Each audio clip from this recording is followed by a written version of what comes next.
Well, Dwayne and I were talking. I think he was just making the point. So he was asking me if I was of the opinion there were multiverses, and I said, no, I don't necessarily hold that opinion. I'm ignorant on the subject, so I don't necessarily claim there's any particular thing. But he was saying even if that was the case, like even if there was something, we're talking about Big Bang Theory and how it's not necessarily the beginning of the universe, much as the beginning of the observed universe or the universe as we know it. And his point was that even if that was the case, even if there was something before that, there would still be the problem of, well, then what caused that thing? Yeah. And you'd have to start somewhere. So even if there was like a universe all before this one, then you're asking what would cause that universe. And I guess I would fight him a little on that there has to be, that there can't be essentially an infinite regress. I kind of think there can. But even if we accept there can't be, I guess I would question why stop exactly at Yahweh. So, the claim is the universe itself can't have a beginning, can't be an uncaused object. It has to have a cause, which is Yahweh. But Yahweh doesn't have to have a cause. Yahweh can be an uncaused thing. So there's nothing causing Yahweh. And so it's kind of a weird spot of you have to stop exactly there. Like even if we agree there has to be a stop somewhere, why not one step sooner at just the universe is the cause, the universe is just itself an uncaused thing, or one step after Yahweh, where Yahweh is caused by, let's say, super God, and super God is the uncaused thing that made Yahweh. Yeah, so I think that's a fair question, and I think that we can clarify that by looking at what exactly is it that we're trying to do with your argument, because we're not really trying to prove Yahweh, Okay. or any particular cause. All that we're trying to show is, well, must be some first cause, and that first cause must have certain properties. Namely, that first cause must be immaterial. So I mean that would rule out the universe because the universe is material. I mean when we talk about the universe, we're talking about a bunch of material objects. So this first cause, we don't even call it Yahweh, just call it first cause right now. What properties does it have? And in particular, there are four that I pointed out. It's got to be immaterial, powerful. It's causing a pretty big effect. So it's got some sort of power there. And it's got to be uncaused because it's the first cause. And then personal because it's bringing about different effects. And so, basically what I would say is that there must be some first cause that has these attributes. And then we look at the other arguments and we start to see other attributes that come together. And Occam's razor would give us reason to think that, well, we wouldn't want to multiply causes beyond what's necessary to explain what's there. We can get past the universe because the universe is material reality and it's immaterial. So it can't be the universe. It's got to be something else. And then it's personal. So, what else would it be? Would kind of be the question there. Like your point was like, well, what if we go past Yahweh? Well, we haven't brought up Yahweh. What if we go past God to super God? Well, then we just say that it's super God. The super God is the first cause. That's still consistent with theism and inconsistent with atheism. Well, when you say that the first cause must have these properties, is it really the first cause, or is it the cause that you're claiming of the universe must have these properties? Because if it's just the cause of this universe that must have these properties, and that cause could have some cause, that cause of that cause could have a different set of properties. So the first cause, therefore, if that cause of the cause is the first cause, yeah. It could have properties that are not personal or not material or not non-material or not. I would have to look at the list. So if the second cause causes material reality, let's say that there's a first cause that causes a second cause, and then the second cause causes the universe. Okay. So if the second cause causes material reality, so that the second cause must be immaterial because it's causing material reality to exist, well then surely the first cause that's prior to the second cause must also be immaterial because matter doesn't exist yet because the second cause hasn't yet caused it. I don't know that necessarily. I mean, I don't have a good retort for that, but I don't know that that's necessarily the case because sometimes things can have weird properties in chains, like just immediately coming to mind. I can't quite connect it to, but I'm thinking about in math, there are divergent series where at one point the series is going towards positive infinity, but at the next step, it's going towards negative infinity, and then it just keeps alternating between those two. And so it's never actually converging on positive or infinity, either one. It's just sort of fluctuating and alternating at each step, which one is. So maybe the cause of the second cause, the first cause of the second cause that caused the universe, maybe it is material, and it causes a non-material thing that causes a material thing that causes non-material things, and so forth. And I can't necessarily demonstrate that because again I'm not sold on this. There's exactly this cause of a cause, but I don't know that it can be just ignored entirely. I'm not sure. I'm not fully sold that it can just be disregarded. That that's a possibility. What are your thoughts, Dwayne?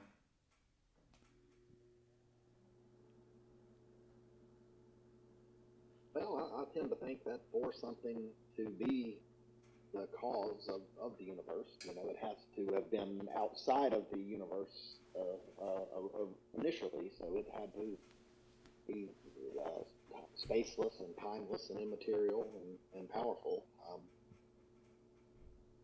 So I don't know any other thing that fits that description other than God, and I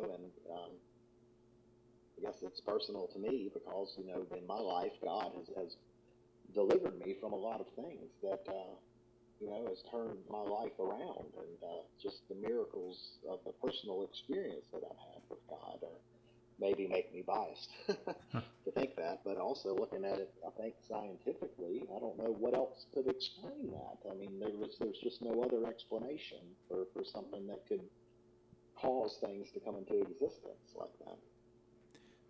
Yeah, and I think also, like, speaking of like scientific principles, like to Scott's earlier point, well, if you've got a cause of the universe, why are we positing a cause prior to this cause?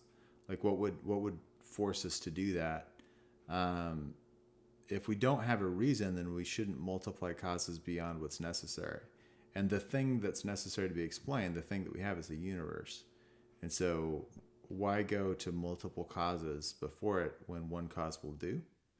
Would kind of be my I guess my response there. Like, even if it could be, well, maybe, but we wouldn't be justified based on the universe beginning to exist and positing that there were multiple causes beyond this cause of the universe.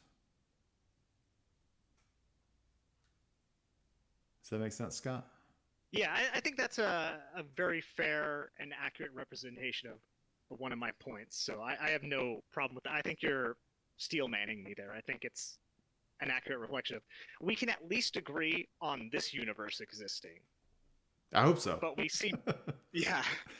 Well, there's some people solipsism Yeah, they wouldn't even go that far, but well, and idealists we disagree. Yeah, we disagree on one step after. So if you, from my perspective, if you're going to make that case that we want to do the least least amount of steps and simplify things as much as possible, I would stick with what we can both agree on, and then it would take a look. It's going to be difficult to move me beyond that. Okay, so then we look at the universe, and like then we ask the question, like, what do we mean by universe? Like, what are we talking about? And it seems like at least what I mean by it is physical reality, like the universe as described by physics. And I gave one argument why that had to begin to exist. Another one is given by Andrew Loke, as far as why the universe can't be this first cause. And basically, whatever caused the universe to exist, the first event is contingent. And actually, I had a bit of an interaction with Graham Oppie, and he kind of agreed here. That the first event is contingent. So like you've got the first cause, and then it brings about the first event, which brings about the second state of affairs, right? So you've got a first state of affairs, brings about the second state of affairs, and there's an event that changes from the first to the second, right? Well, events are contingent because the fact that they don't always exist, that they're things that happen, they're by nature contingent. What that means is that whatever exists in this initial state of affairs has to be possible that it exists alone without ever bringing about another state of affairs. And in that case, it would exist timelessly. There would be no, because it wouldn't have any earlier than or later than relationships. It would exist timelessly. And so whatever the first cause is, it has to be capable of timeless existence. Does that make sense? Are you seeing how I'm getting there? I'm not sure I'm entirely following, and I have some disagreements with even the concept of contingency. Okay. So All I mean that by then, contingency is it could have not happened. And so yeah, if the event between, so the events are contingent because events link states of affairs. So you got state of affair 1, then there's the event that brings about the state of affair 2, right? There's some change or some event. If nothing ever changes, then there's no events because there's just the thing, right? And so you've got your first state of affairs, you got an event that brings about the second state of affairs.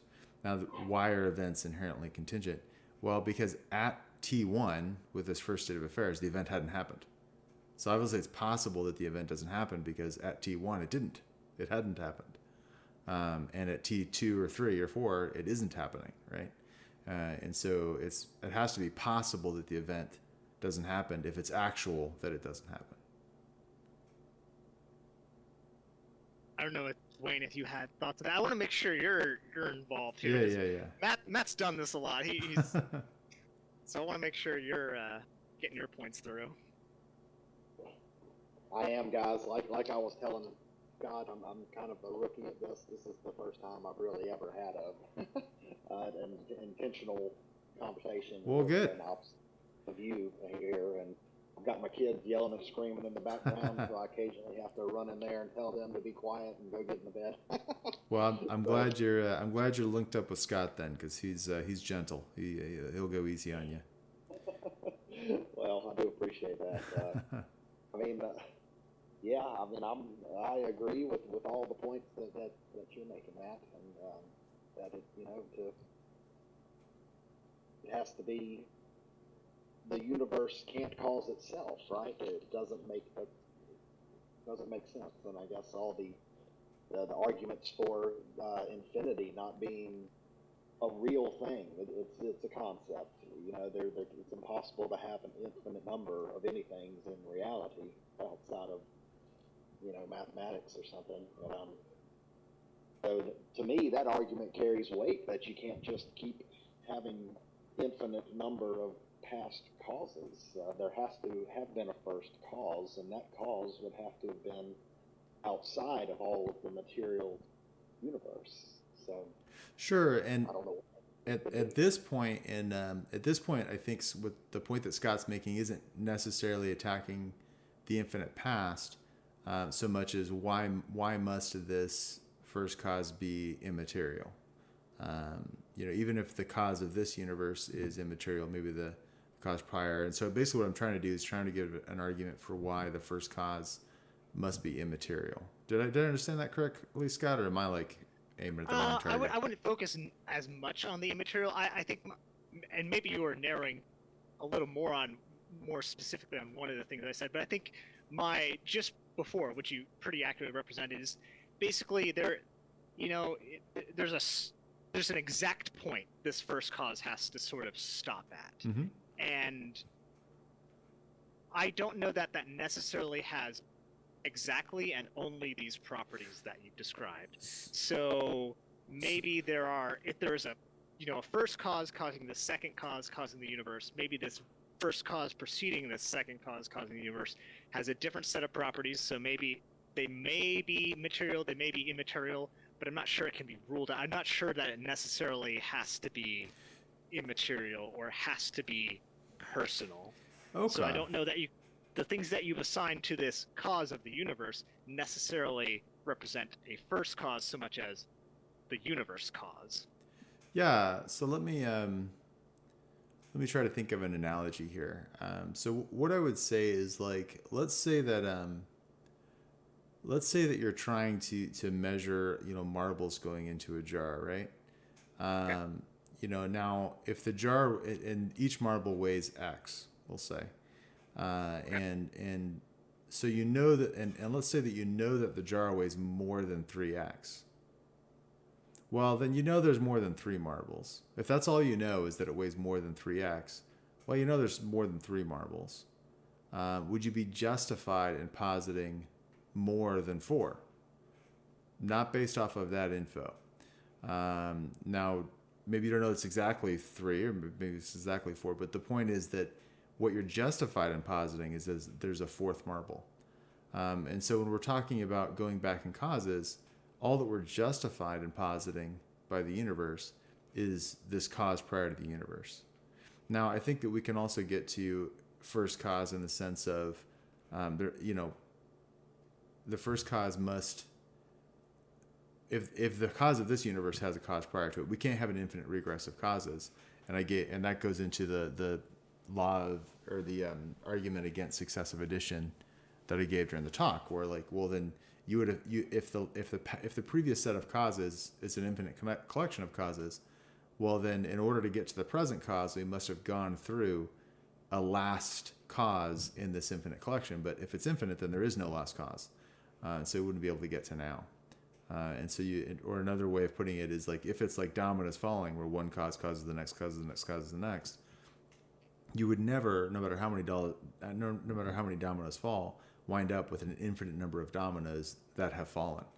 But if the past is infinite, then that is exactly what's happened. And so therefore the past cannot be infinite. This is probably I think a bad point, but Okay. maybe I make a lot of bad points, so you gotta. But with your marble example, so I've got this jar. It weighs at least 3x marbles. Yeah. But what if? This is somebody poking at the analogy when the analogy is supposed to communicate a point and not be a real thing. But what if somebody like fills the jar with helium?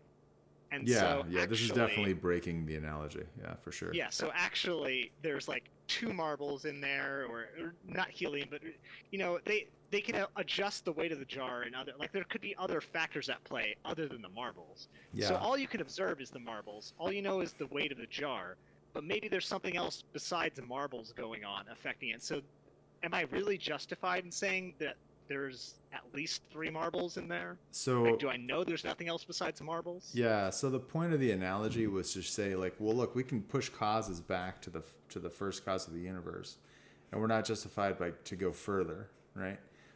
Well, if we were to apply your helium, well, maybe there's less than that. That would mean that we would have to push the causes back to after the beginning of the universe, which seems problematic. That the first cause would occur after the universe began to exist. And so, yeah, I think that is one of those things where it's like poking at the analogy in ways that it is. I agree. It is. I was trying to find something. I guess there's a lot on the just raw. The claim that it's immaterial, uncaused, enormously powerful, and personal.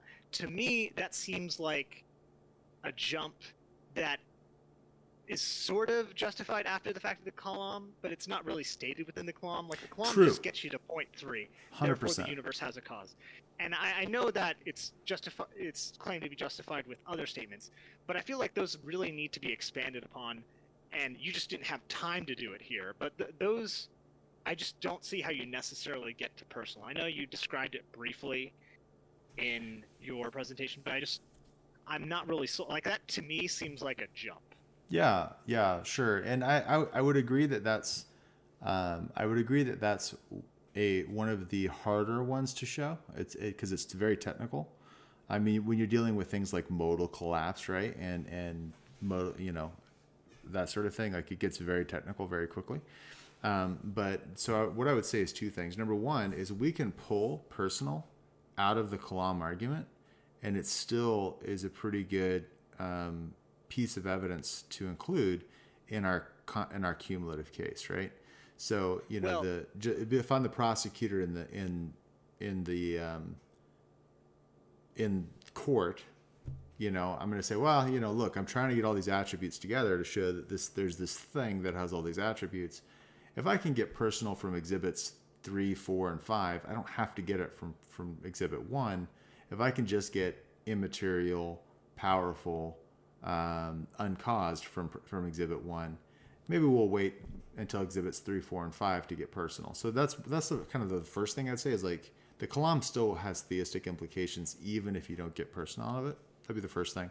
But then let's address. I did say in the presentation that you can get personal. So why think that? Well, if I may interject a bit, so Sure. I'm sure you can argue that case, but I was using personal as an example. I don't even think you can get immaterial really.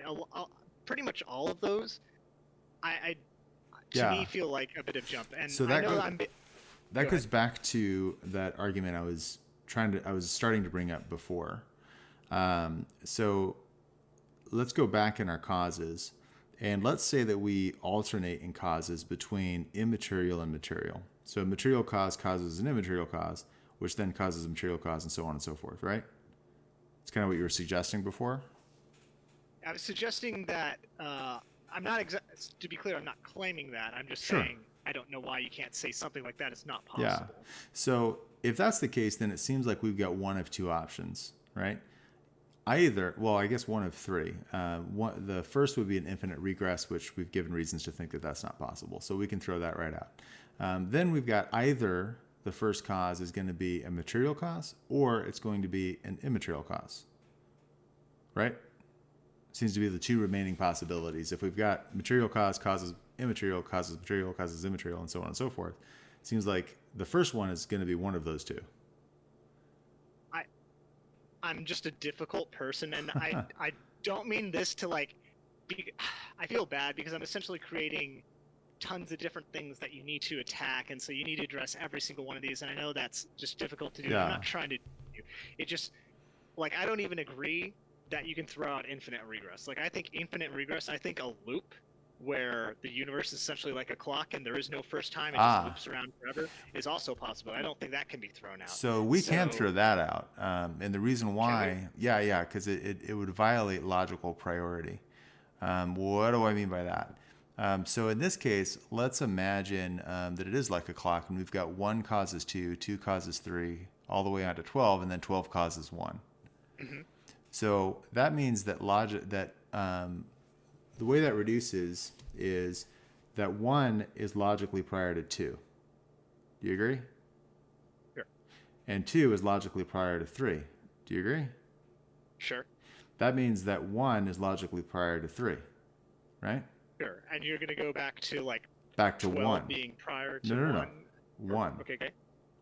So one is logically prior to everything in front of it on the clock, including one, which means that Yes. one would have to be logically prior to itself, which is absurd. It violates logical priority.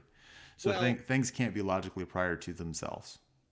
I don't necessarily, again, this is me being difficult. I don't necessarily agree because, so in mathematics, there's different types of algebraic rings, and those are essentially the rules of algebra. So in some things, for example, in modular arithmetic, 2 plus 2 can be 1, because in modulus 3, it just loops back around. So that is a different rule than we use in standard arithmetic, So, but it's perfectly valid there. So in some systems, like, so 1 being prior to itself is perhaps an inapplicable logic to this situation. It may not accurately reflect reality, but it is yeah. not itself wrong. It's just a Well, different logic that may not be especially useful. especially when we consider what we're saying, right? Because we're not just saying like it even gets worse than that. Because and when we look at the past, one causes the existence of two, two causes the existence of three. So we loop back around and we end up with one indirectly causes the existence of one. But things can't cause their own existence, even indirectly. I mean, So it can't be whatever it is. It can't be looped. Even if you're an atheist, I mean, I would be an atheist and say like, look, whatever it is, it ain't that. I guess I'm still open to that possibility. I'm not Yeah. saying that's the case, and Okay. that that makes me I'm And so again, difficult. I think in so these what we're situations. and that's why like on the first slide, I wanted to be like very clear that what we're saying is that it's more whenever I make like a declarative statement, what I'm saying is it's more reasonable to think X than not X. So it's more reasonable to think that things can't cause their own existence even directly than to think that things can cause their existence even indirectly. So even if you're not like 100% sure, I would think you're more than 50% sure. you know? Like, surely it's north of 50. Even if it's not at 100, okay, but surely it's north of 50. I guess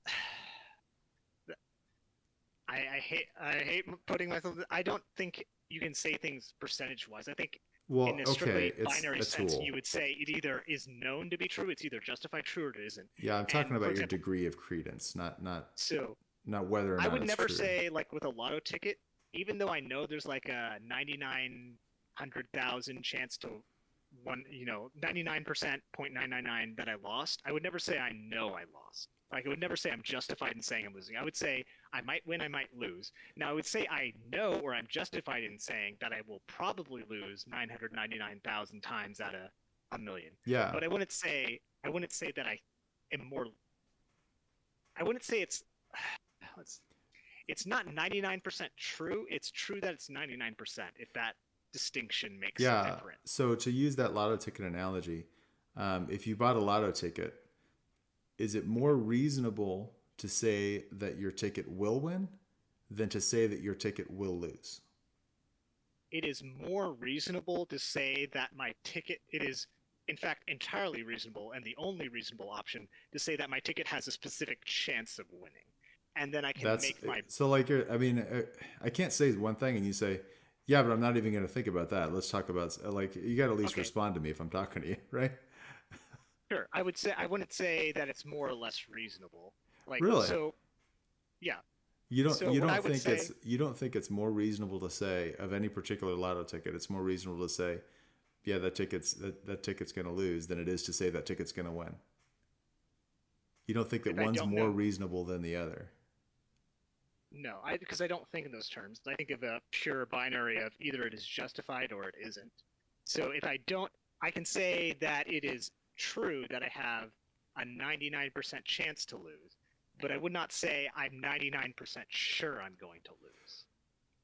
Like Well, I think it's a true or false statement because to me it's equally false to say I have a 100% chance to lose or 98% chance to lose yeah. because both of those are wrong So because it's 99%. you probably Yeah. know you may be able to Well, pick right. out what I'm going to say next.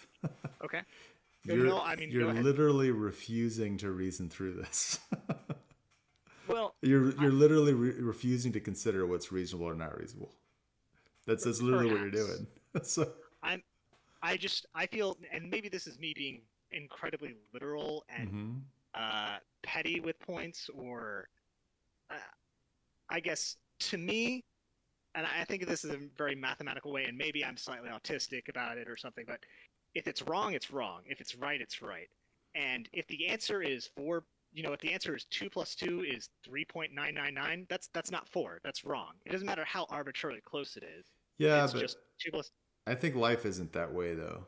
Like I get that. Like you're a math teacher, is that right? No, I'm a wannabe math. Well, I Oh, did gotcha. math tutoring, but I'm wannabe. It's Well, then that makes you a teacher. it is Anyway, actually I think technically correct is the hats best off. kind of correct. Yeah, it Um, gets me into trouble. yeah. Anyway, okay. Well, I think that life doesn't necessarily work that way in the real world. We're always making gambles based off of incomplete information, and we'll bet our lives on it at times. I mean, when you get in your car, there's some probability that your car is going to explode and you're going Yes. to die in a fiery death as soon as you turn the key. There's some probability. The fact that you get in your car and turn the key tells me that you have some credence. You know it's possible that it's going to blow up because cars can do that. So you have some credence north of 50 and less than 100 that it's not going to blow up. So there's at least one area in your life where you're willing to bet your life on something being more reasonable than it's contradictory. So I don't think that the project of thinking through is this more reasonable than it's contradictory is not. I think it's disingenuous for you to say that you don't do that when you do it every day. So me asking you to Well, do it here is not that you're crazy. right. I do it every day, but I think the difference there is that I can't abstain from making decisions because regardless, because you're right, I'm forced to do something. But I'm either Yes. forced to get in my car or I'm forced to not get in my car. And not getting in my car has risk associated with it as well. Like you said, I choose to get in my car. I choose to drive. But what I'm Yeah. saying is I can't simply just do something other than not drive in my car and not drive. Like, it's a binary choice there. There's some risk associated. And what I'm saying is, between those two of those, I believe there are better odds with the getting in my car than the cost of me like not getting in my car and getting, maybe I'm fired from my job and therefore I can't feed myself and so I die that way. Fantastic. Because that's exactly what I'm asking you to do. Because every day you're going to live your life, and your life is either going to be in pursuit of Jesus Christ or it's not, right? And we'll just group all of the or it's not into one category and the pursuing Jesus in the other. And it's a binary choice at that point. You're either going to do this or you're not. And so I think that and you're going to live your life. I mean, you can't stop time. Yes. And so every day you're going to be pursuing something. And so I think just like getting in the car, you're going to make the call, and you make the call every day with your life. I'm happy you said that, because this is something I can actually 100% agree with you on. So the pursuing Jesus or not pursuing Jesus, that is a definite binary. You have to do one of those two. There's no avoiding. There's no alternatives to that. There's no avoiding it, and you necessarily do one of those two, and you can't do both of them at the same time. So I'm happy we get to agree on something, and be in complete agreement there. Yeah. And so then I think that cashes out to these arguments where I'm trying to say, like, yeah, it's reasonable to pursue Christ on the basis of the evidence, part of which is the Kalam.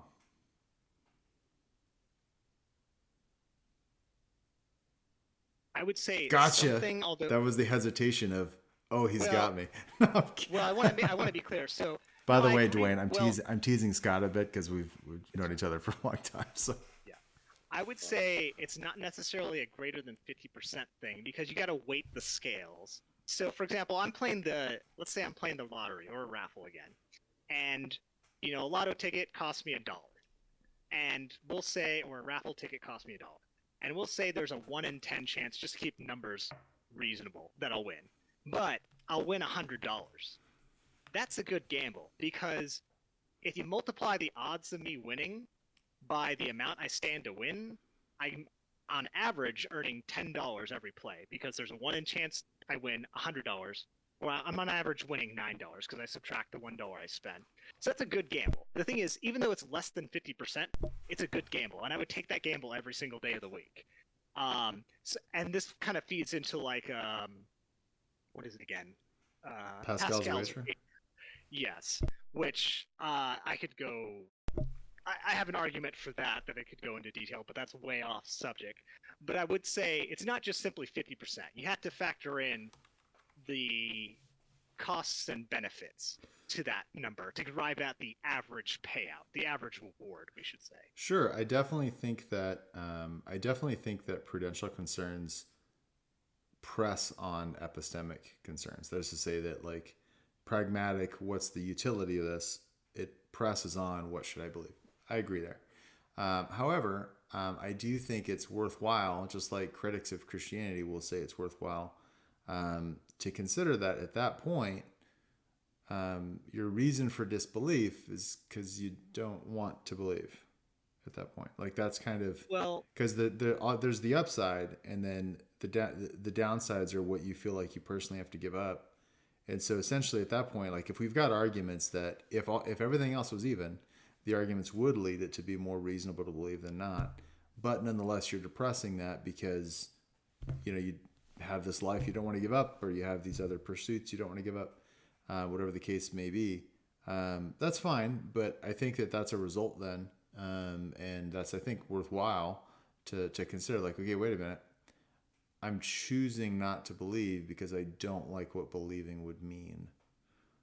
Well, I will say in the case of Pascal's argument, the odds are actually sort of reversed there, where he's essentially arguing that even though Christianity is most probably false, even if you consider it 99% false, because the reward is so high, it's worth gambling on Christianity. Yeah. And so in that case, he's saying it's basically false, but you might as well gamble. So how much better of a case would it be if it's better than 50% true?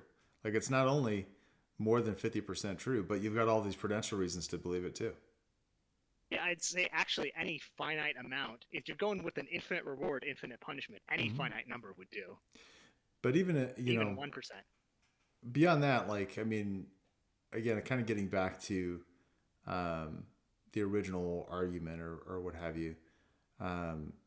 Like all that we're trying to say here, whether you choose to disbelieve because your perception of what it cost you is more than the perception of what you gain from it, that's a personal choice. I can't, that has to do with where you are in life and where, in my belief, the Holy Spirit's leading you. All that I can do at this point is to say, look, whatever else is going on, Christianity and theism, they're intellectually respectable options. And so it's not like you got to check your brain at the door to become a Christian. It's a reasonable thing to do. There are reasons, right? So it's not just like, I believe because I wanted to, right? It's a reasonable thing to do. And maybe things in your life will change and you'll come to a point where it does seem more appealing to you and you're ready to take that step. Even if you're not ready to take it now. But, my hope then is when that time comes, if that time comes, you'll think of Christianity, perhaps think of these arguments and think like, okay, well, it's reasonable. Like I don't have to check my intellectuality at the door. Like this is a reasonable move for me to make and I want to make it. You know what I mean? Well, I'd press a bit on that language of choose to believe, because a lot of atheists would harp on this more than I do. But I'm not. I think a lot of them would argue there isn't a choice in belief. We're either convinced or not convinced of something. Okay. Well, then, if you ever have a point where you choose to believe, maybe you now believe you'll never have that point. But if you ever have a point where you either choose to put your faith in this or not, then my hope is that when you have that choice, you'll at least realize this is a reasonable move to make. Okay. We've been talking for a long time I know. without Crowd not inviting Dwayne. Dwayne back in. Yeah. Did you want to chime in, Dwayne? No, you guys, I enjoy listening. I'm not as much of a talker. You guys are pretty. Well, that's something. I mean, if that's what you Break want to out do, of the that's shell, perfectly fine. But if you want to, here's the time to practice. Maybe you don't know if you like something until you try it. Yeah, for me, God is the best explanation for the beginning of the universe, and I think that Kalam makes a good case for that. And I don't know. It's just there's no fulfilling life apart from Jesus, and rejection of God, I think, just leads to more distress and depression, and my own personal experience from what I've seen. Maybe that's off topic. No, that's fine. I mean, to a certain degree, I think these topics are good to focus on, but we don't have to focus 100% on the Kalam. Like, we've talked about that for a bit, and Matt and I went off and that's mostly my fault. Tangents within tangents. Yes. Then that's unfortunately going to be the case. But, we can also go off and anything you want to focus on or talk about. Like, if you just want to, I'm curious a little bit. I don't know if this is inappropriate about your background, like how long you've been a Christian, what sort of your denomination experience has been. If you care to share that, then feel free. But if you don't go ahead. I was just giving you an opportunity. Sure, absolutely. Yeah, I grew up in a church, in a non-denominational church, and when I turned 18, my parents kind of forced me to go all my life growing up, and when I turned 18 and went out away to college, and nobody telling me what to do thing, I just kind of turned my back on religion and then on God, and then my mom passed away, and then I had this resentment towards God for many years, and my life went down a path of drugs and alcohol, and a lot of things, and I got to the point where I didn't even want to live anymore, and I thought that I had hit bottom, and I could never put my life back together again. And it was at that moment when I prayed to God. I remembered God, and I prayed to Him, and then started trying to establish a relationship with Him again. And I got into recovery, and got my life back together. And when I surrendered my will, my life, and quit trying to do things my way, and tried to have humility, to humble myself, and putting others first, trusting God and helping others, and became the goals of my life, and in that process, God, I say God has put all these things back into my life that I thought I'd lost forever, and now my life is, if I'd have tried to guess what my life would be like today, just 10 years ago, I would sell myself short because I had no clue of all the blessings and things that would happen in my life where God has restored and redeemed things. And I guess I've been for probably 2 or 3 years now really back on track with with really feeling like God is drawing me closer to Him and really wanting to learn more about Him, and especially apologetics. I have a neighbor who's an atheist, and that was a few years ago. He had invited me and my son to this Camp Cheerio thing as a YMCA, like father-son weekend getaway.